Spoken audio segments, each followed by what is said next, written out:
And it's going to be, yet another Regicide. Okay, so it's going to be a Regicide number 2 of this evening. So yet another fatiguing running around in the early game, scouting the players here. And we see the civilizations for NC. We have Chinese as Skittle, Pedro is Spanish, Andorin is Mayan, and against them we have a mirror with J squared going Spanish, Philip AJS Mayan, and El Quark being Chinese. Well, okay, here we go then. Yeah, I'll have a look at the base of Skittle at this point. I'm really just going to switch off the Fog of War because it really doesn't make any sense on this kind of closed map. And, well, do we see something interesting here? Well, what are the teams here? Red, teal, purple. So right side, left side, right? Yep, so Skittle is going to be on the side with the pockets being Pedro as Spanish, and for the other team, for BS, it's going to be El Quark as Chinese. Alright, so let's see how that will develop. Double gold inside the base, of course, and otherwise he's very close to his opponent actually. So yeah, this is going to be a very tense battle between Skittle and his opponent J Square. So let's see how that will develop. Quark is probably happy that he won't be facing Skittle yet again, because it didn't go all that well for him last game around. And well, double bore in here. He does have the wall, but it's kind of probably going to result in wall being deleted, but let's see about that, because right now he has opted to actually go for the mill here and the bushberries, and let's see, he will do something else. What is also curious about this map is basically bad tree line. You can see that he will be cutting out of his base pretty soon, no matter what he chooses, so that's not really ideal at all for him. And really, this could be a problem for him, pretty huge one, because the next tree line is here and he will have to continue with some nice walling. But with the experience we have from the last match with DMX, and since we're walling quite nicely, I'm kinda expecting the same here. Okay, so the wall already deleted. And boar being lured in quite successfully. That was a pretty nice trick to actually stop the boar right in his tracks and lure it right under the TC. So having a look at the next player, that's going to be Blue, who is already also luring boar in through the hole in the wall, and he is the Spanish player Pedro, and also going for the berry bush right from the start. And yeah, this is kind of not ideal with the gold. He will probably want to delete the barracks here or the walls. Well, he probably has to choose pretty soon, because I'm kind of expecting that he will be wanting a bit more extra room around this big gold mine. So not ideal. Bit of a signal from yellow, and that's basically for the tree line and where probably the wall should be going. So yep, that should be there. And those double kings here having a bit of a race here, and they are kind of lucky that they can't actually aggro this wolf. Okay, so king scout in here. The same is going on the other side. No, they're just a normal scout. So it seems like that the kings are already safely in. Well, but J squared isn't, and he's just trying to make sure that he knows where all the gold mines and stone mines are, and there are none to be had here. This is going to be easy walling or hard walling. Easy walling. Very easy walling, because he's just going to take a wall here with the wolfie, so that's kind of a threat here, and then finishing here, so not really all that much problematic between Andorin and Pedro either, but they might be wanting to somehow secure the gold that is here, and also this one here, so maybe it will result in a wall about this kind of map, and maybe here, yeah, they could get greedy and maybe make it pay off as well. Tunkongs Philip von Hinten. Okay, don't really speak German, so not really sure, but I'm guessing that both BS entities are having a bit of a laugh about that. Not really sure, but I would guess so. Pretty nicely positioned gold, this one at least. This one is not really all that great, but it's kind of protected by the tree line. That means that not all that many units can be actually put here. And if you build one extra wall bit here, it will be protected altogether, so not all that bad as it could have been. And yeah, as you can see, Andorin is already improving on the wall line, trying to make sure that it's not really anything stupid, and trying to make sure that it's as optimal as it could be. Really, this is kind of curious Regicide, or rather the fortress, because obviously the tree lines are pretty problematic for all of them. Oh yeah, scratch that. Not true at all. Red is actually having a pretty sweet tree line, and it's maybe even too encroaching into his base. But I kind of think that, yeah, especially yellow would be very happy about this kind of tree line compared to what he has. That's not really ideal at all for him. Yep, castle covering the gold and the stone very nicely. So that's very safe indeed for him. And he's not really all that close to his opponent, so he should be having a bit of an extra time to decide what he wants to do against any kind of aggression or whatnot. Gold and stone here. Not bad. Not bad. Potentially defensible for either of the players. This one is definitely reds and should be maybe placing a wall around here. Let's see about that. And otherwise, the last to have a look at is right now Elkvark, who is having houses absolutely horribly around his stone mine. That's a really weird spawn at this point. And well, luckily it's stone and not gold. If it was gold, that would be absolutely horrible because he would have to delete those houses absolutely surely.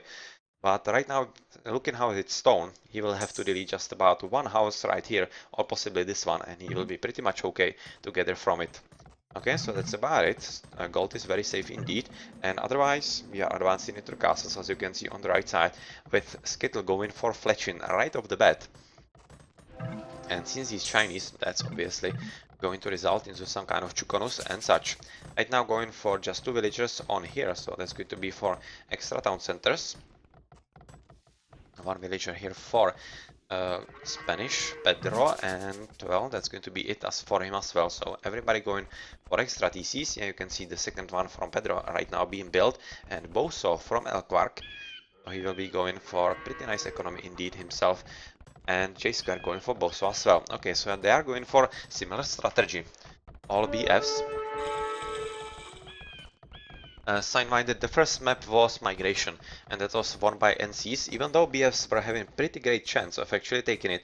And I'm kinda thinking that Resign was a bit too early, but yeah, it was maybe waiting for the inevitable because of the advance into the Imperial for NCs. But let's go back to this map, where we see that Purple has actually made a wall, a hole in his wall, to make room for his town center, and he will be hoping that he can probably finish the wall with his ally.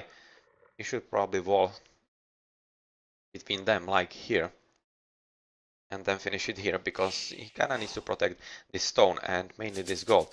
But what he should protect above all else is the hole inside his base, actually. Yeah, that's the reason why he should be doing that, and we have 3 TCs for a red, who is not really having all that much room in his base. But really, if he saw the maps from his opponents that they are having no wood, yeah, he would be all too happy about this kind of map spawn for him. Andorin actually going for a bit of a raid in here with his plumed archers together with the early Eagle Warrior. And is he going to be having any luck? Those could be in range. He's having 4. Okay, they are not. They shouldn't be really in range. 1, 2, 3. Maybe on the right side they could be. But still, there's this castle, this tower, so not really all that easy for him. And tree line is definitely not assailable at this point. How many TCs are players having? 1, 2, 3 for Andorin so far.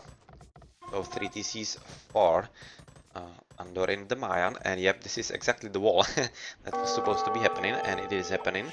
And well, right now at the top side, J Squared was trying to raid, and actually this is kind of sloppy from Skittle, and he should definitely fill that up, because obviously J Squared was trying to make sure that he finds a way in, and he actually did, but it's so well protected. But with just those 2 units, he couldn't have done it. But still, Skittle is really playing with fire at this point, and even though they haven't finished the wall here, or rather, especially because they haven't finished the wall here, this is still very open for potentially BS to take advantage of. At the same time, Skittle is the one that is going for a bit of aggression and raiding, or attempting it, so let's see if he will be more successful than his opponent J Squared. And having 1, 2, 3 TCs. Okay, 3 TCs for yellow, and how's it looking for Pedro, who's having 4 TCs actually. Okay, well, he's the pocket, so why not? He's the pocket, why not? And looking at the other pocket, that's 1, 2, 3 TCs. Oh, 4. Okay, so 4 TCs as well. Okay, so that's the same for both pockets of both teams. And I was looking for the Spanish player, J Squared, who is playing with 3 TCs. Okay, so it's basically absolutely the same for both teams, and there seems to be a bit of a skirmish between Chukonos and Conquistadors, and it seems like that Conquistadors are deciding to fight yet another day, as this is not ideal for them, especially with the reinforcements this now coming in from Skittle. BFs are though winning on score quite convincingly, I have to say, really. In aggregate, it's like 150 more. That's pretty decent at this point of the game. And looking at the villagers, We have Skittle 45, Pedro 60, Andorin 44. Whereas J squared is 53, Philip 61, and Quark 64. So yep, we have actually having a better economy at this point. They are having more villies. Mango, the first match, NCs versus DMX, that was 1-1. DMX won on Arabia, with NCs actually going for pretty greedy build-up of double 4TC. So yeah, it didn't really pay off for them because Andorin was just sacrificed in there. And well, then on the second map that was also Regicide Fortress, they actually won, and that was kind of easy win for them, or easy. They did put full attention and full skill behind their attempt to win, and it really was known in the game. So, going back into the match at hand between BF and NC, we see that Yellow is kinda thinking that he can maybe abuse his opponent. He definitely can. He's not aware of this. Fog 4 in, and yeah, he doesn't know that anything is happening here. So he's just right now should be seeing some stumps if he's looking very carefully, but he probably isn't because it's kind of hard to see, and he doesn't see the extra TC there. And maybe if he's lucky and goes with some really lucky raiding in there, he will be having a pretty much a jackpot there. But so far that's not happening. Whereas you can see the J squared is already built in stables, so that's going to be, yeah, pretty decent paladins from him. And I'm going to switch into him if he's maybe being slunk. I would probably expect that slightly, as he's going into Imperial pretty fast. 19 minutes, that's very fast Imperial. That's very fast Imperial, so he's definitely slunk. Yeah, he is. Right now we hear the sound, and yep, from Philip AJS.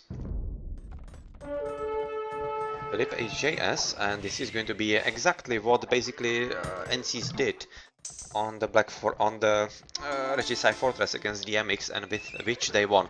So this is basically just a direct copy of that strategy, and let's see how well this is going to go.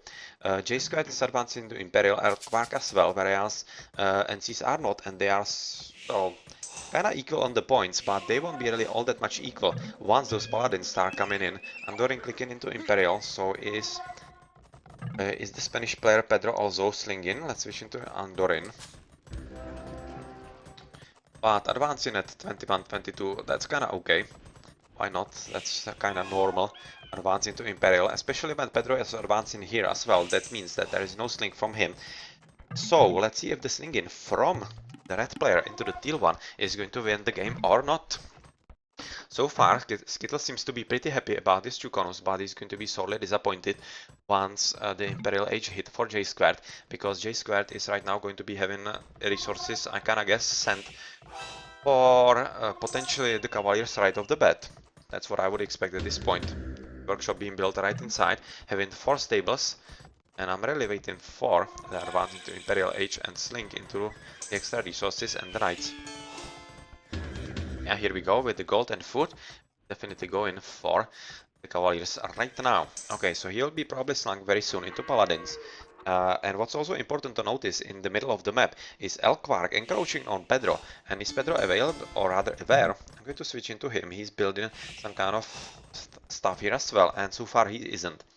He could maybe see that something is happening here, but right now not, and this is really going to be relying on this knight potentially seeing, or rather having a lucky guess what's going to happen here. So this is potentially heavily dangerous for the player Pedro, because he's developing at a spot where he will be under pretty heavy attack. El Quark, purple, and he knows, right now he knows, because Pedro has given up the position, and well, oh, he's having pretty decent army, and yes, surprise Pedro, surprise, surprise, that's not going to go all that well for you. So, that's that, and let's see if you can defend against this. You might be able to, or rather wanted to switch from the Paladins into the Conquistadors. And that's not happening. This is very well played from El Quark, I have to say, because he definitely just read the game very well and knew that Pedro will be going for the Paladins, and that meant how their years together with siege rounds are going to be supremely surprising attack, and will be very hard to deal with for the NC team. So right now it's going to be all about the quickness here. And let's switch into some other parts where Andorin is trying to raid some kind of wood line with those archers.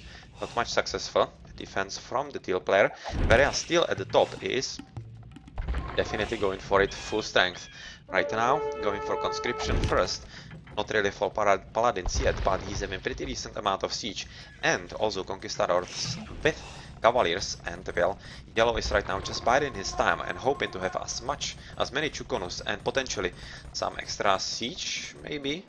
I would be looking at some mangonels, but that's not happening at this point to defend against all those siege, but that, well, I have to say that if I had to bet, that deal would be winning. So let's have a look south, where the battle is developing, and it seems like that Elkvark wasn't able to successfully use the surprise attack to his advantage, as Andorin is making an appearance here as well, which is buying the extra time to Pedro to advance, or rather upgrade into the Cavaliers, which he right now does, and the combo of those plumed archers together with Cavaliers is going to be pretty much it, and I'm kinda thinking that Elkvark needs to either get help from his ally, either of them, and yeah, this is what is happening. J-Square is actually rather concerned about his ally and is helping him, and well, this is going to be quite interesting. Kind of wrong timing here. But right now this is pretty nice indeed, and well, this is pretty strong attack. And yeah, let's see if yellow will be fast enough to help. Right now he's not going anywhere, he's just staying in his base. And I'm kinda thinking that maybe Enti's think they can defend this just by themselves, Andorin and Pedro, and they might, because this is just fighting 2 versus 2, and by time for Skittle, whereas Red is still nowhere, because Red is probably still stinging into his ally, J-Squared, but well, this is a pretty important battle, and if BFs can win this convincingly, they might be having a pretty good shot at deleting Pedro out of the game. So right now there should be a pretty easy way into the base, especially with this huge amount of cap ramps at this point, rather siege ramps already. And yep, once those stables are dead, for Pedro he will be pretty much killed, because he doesn't have any extra stables inside his base. Just one, he should already be rebuilding, because if he isn't, he's just not being really cautious, and he won't be able to replace the units here. Right now he's at least developing at the very bottom, even though I'm not exactly sure if he's really far away from his base, or rather from the battlefield, because right now he's most convincingly losing, and especially what is more threatening than this kind of battle, which is, yeah, slightly going for NCs at this point, so we say scratch that, definitely losing, but there are inside the base, which is much more threatening, because they will be leveling the economy, and they are denying the gold at this point. Is Pedro's getting gold somewhere else? Oh, he isn't. He doesn't have any other gold mine in vicinity in here, so that's pretty much, yeah, not what he would like to do, and that means that Pedro will be without gold pretty soon. Let's switch into his point of view. He has just 250 gold, yeah, he definitely cannot do anything about that. He's right now just going to be totally wrecked, because he has invested into the paladins, and right now he will be without any kind of resources. You can see he's basically out, and right now he doesn't have anything to defend with at all. So where is Skittle actually? He's not helping at all. He is attempting to attack, but he doesn't have any siege. Absolutely zero siege. He doesn't have siege workshop, he doesn't have trebuchets, he doesn't have nothing. So that's not really going to cut it, all those Chukonos. So that's a nice army, but Pedro is pretty much dead at this point. And I'm not thinking that Andorin can do anything about it. He's trying some kind of sneak against Red, but Red is very nicely protected by the castle, and yeah, he's really careful about that. And let's see if the king is gonna get away. Pedro is not running, which is yet another not ideal stuff, and he should be getting behind the wall pretty soon. I'm kinda afraid that Andorin has forgotten about this. I'm seriously afraid about it right now. Let's see about it. Let's see. He's maybe hoping he can somehow with those horses kill this, but I'm kinda thinking that he can't kill it really fast enough. Okay, king is running, and he's in the TC. Right now, he's running away, and oh well, that was a close call with those 3 paladins in there, rather 4. So right now he needs to somehow kill those paladins, but can he? Because he doesn't have any army, and Andorin is not having enough there. Right now, finally, king is in safety. So that's a bit of a that's a bit of a help, and yeah, this is a pretty huge sling at this point, because yeah, he needs any kind of army, and since he's building paladins, which is exactly the correct unit that he needs, yeah, that's pretty much going to be it, and he might be getting back into the game if yellow can help him long enough, and Andorin as well. So that was damn close. That was a damn close call for Pedro at this point. And let's see if the other NCs can actually win the game at this point. Well, Andorin is doing a pretty good job of trying to wreck at least some kind of defense in here so that he can have easier way into the king. But yeah, pretty much goodbye, as J squared is on top of it and won't be really leaving this unattended. And since Andorin is having just the castle for plumed archers and the siege workshops not having anything else, those paladins are exactly the counter unit for him, and he will need to think about something else indeed. At the top, finally we see some siege from yellow, so he is meaning business at this point. He has already killed the castle. So where is actually the king? That's the important question at this point. In the back tower. That's a lot of villagers here for some weird reason. And yeah, king is here.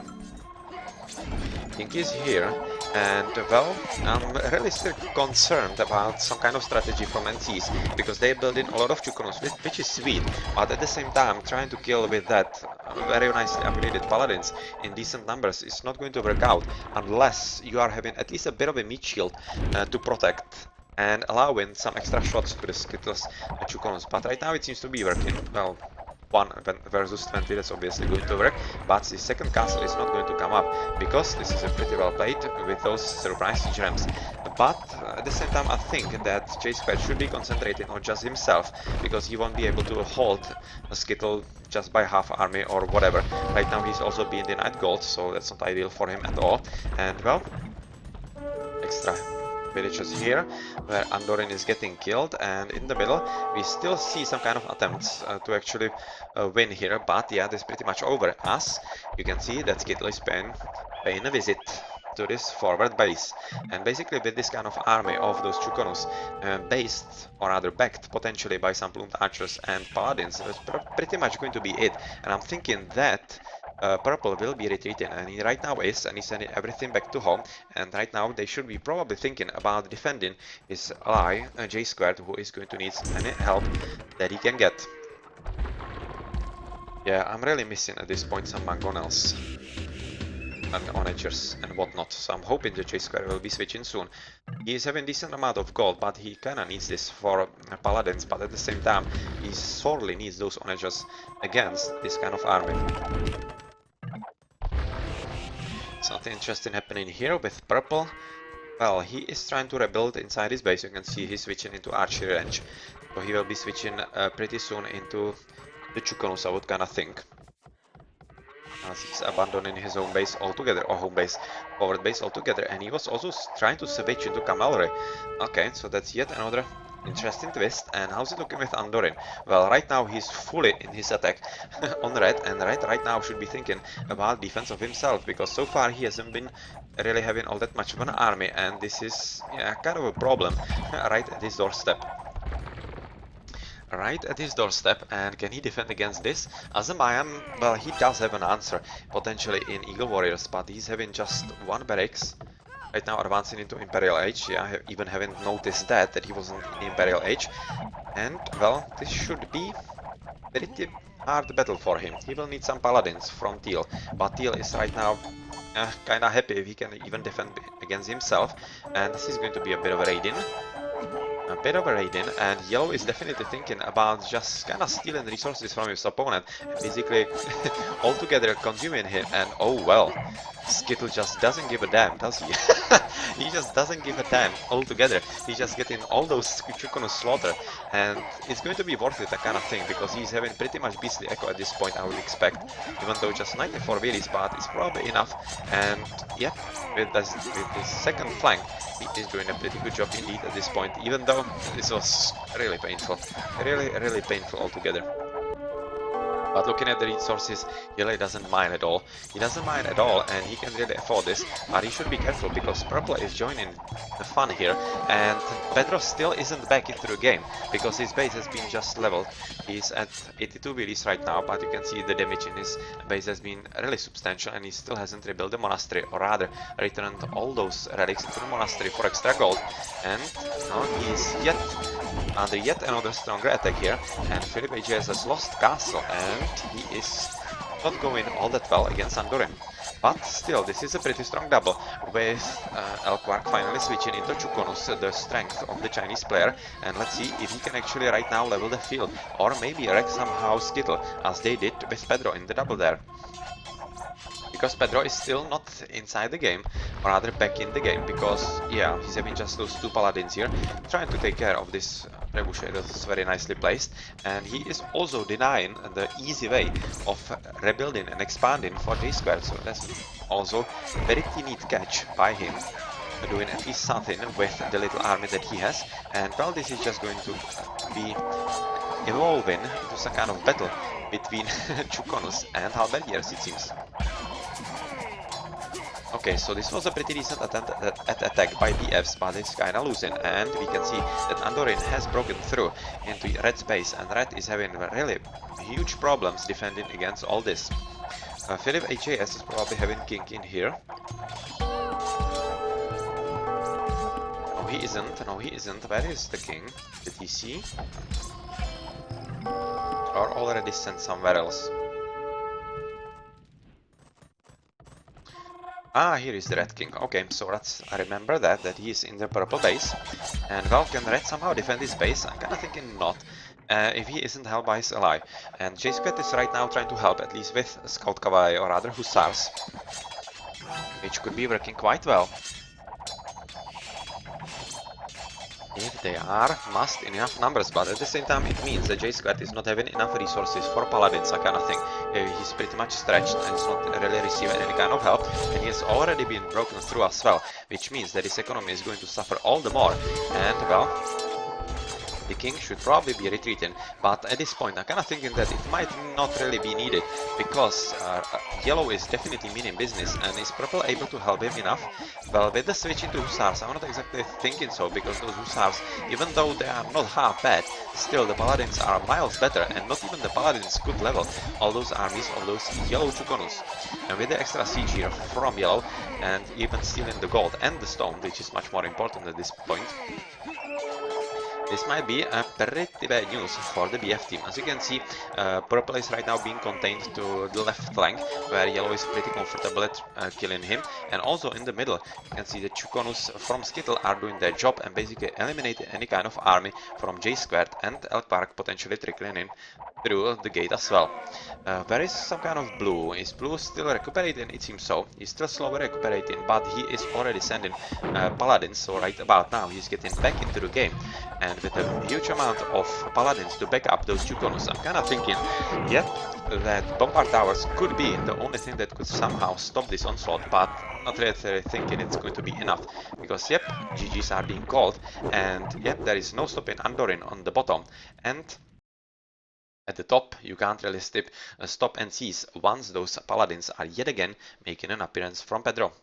Well, that was quite an interesting game indeed. It almost worked out for BFs at the very start, so yet again, like the last game, BFs were having early advantage, and pretty strong one, but NCs were able to hold off and then overpower their opponents. Good job indeed. Good job indeed overall. So let's have a look at the post game, where Andorin is as the MVP. Well, he wasn't under any kind of attack. Yeah, as you could see, Pedro was pretty heavily damaged in the middle there by the early Imperial attack by BFs, and Skittle was kinda having some kind of skirmishes with his opponent as well. So yeah, this is basically why Andorin won, and even though Skittle was having slight troubles there, he was just 500 points behind Andorin, so very well played by all three NC players. J-Squared was definitely the MVP of BS team because he was playing well, but he was also being slung, so yeah, kinda goes hand in hand.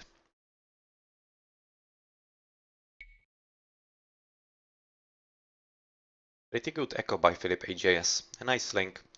Nice link indeed, and you can see that Sling was overall there, but it was into Pedro, and it was at the point where he was, yeah, in a pretty tough spot, and it was very close actually to lose him because he wasn't ejecting this king early. He basically forgot about it probably, and then in one moment he actually ejected his king from a TC right amongst 4 paladins from J-Squared and did take one shot.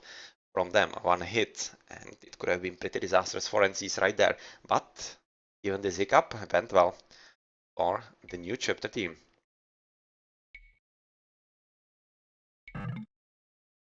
Alright, GG then.